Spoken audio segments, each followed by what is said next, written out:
আসসালামু আলাইকুম। আশা করছি সবাই ভালো আছেন। তো আলহামদুলিল্লাহ আমি ভালো আছি। তো আলহামদুলিল্লাহ আজকে কিছু ধান রোদে শুকাইছি, তো এখন এগুলো নাড়তে হবে।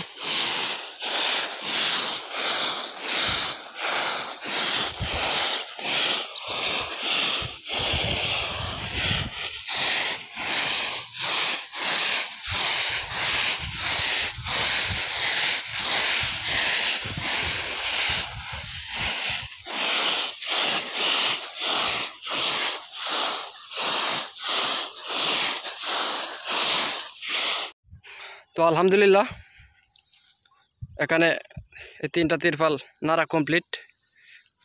এখন যাইতে হবে ওইখানে আরও 2টা আছে, এবং ওইখানে আমাদের সবগুলো ধান আছে, আপনাদেরকে দেখাবো। তো আমার সাথেই থাকুন। ওই জায়গাটা যাব। এখানে এই 2টা তিরপাল হচ্ছে আমাদের, এবং এ পাশে একজনে বিশাল বড় বড় নেট জালের মাঝে দিচ্ছে, দেখেন। তো এক একটা জালের মাঝে হচ্ছে 25 মন করে আটে ধরে। তো 2টা জালে মিলায় নাকি 50 মন ধান আছে এখানে। আর এটা তিরপাল হচ্ছে ছোটোখাটো তিরপাল, তো একটার মাঝে সর্বোচ্চ 10 মন বা 12 মন এরকম আটে। তো যাই হোক, এখন এগুলো নাড়া দিতে হবে। এবং এটা হচ্ছে আমাদের ধানের স্তূপ, বা আমাদের এখানে ছিল আটকের জমি। যারা ভিডিও দেখেন রেগুলার আগে থেকে দেখে আসছেন, তারা জানেন যে এখানে ক্ষেত করছিলাম নানাবাড়িতে ডানকুনিয়ার হাওরে। তো এই ক্ষেতটা কাটাইছি গতকালকে। তো আলহামদুলিল্লাহ আটকের জমিতে 8 ট্যাঙ্কি ধান হয়েছে। মানে হচ্ছে আপনার এই এক ট্যাঙ্কিতে 18 মন করে হয় কাঁচা ধান। তো কাঁচা ধান যদি 18 মন হয়, তাহলে 8 ট্যাঙ্কি হচ্ছে এই 160 মন।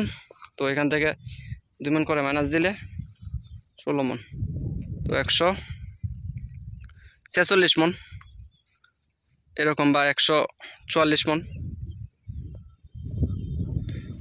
তো এরকম হয়েছে ধান।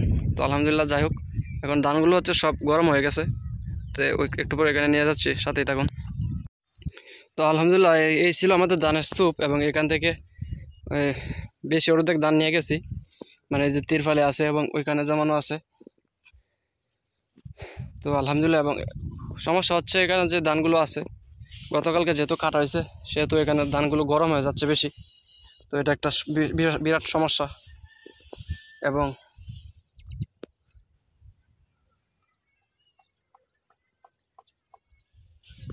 এখান থেকে সবগুলো ধান নিয়ে যেতে হবে ওইখানে।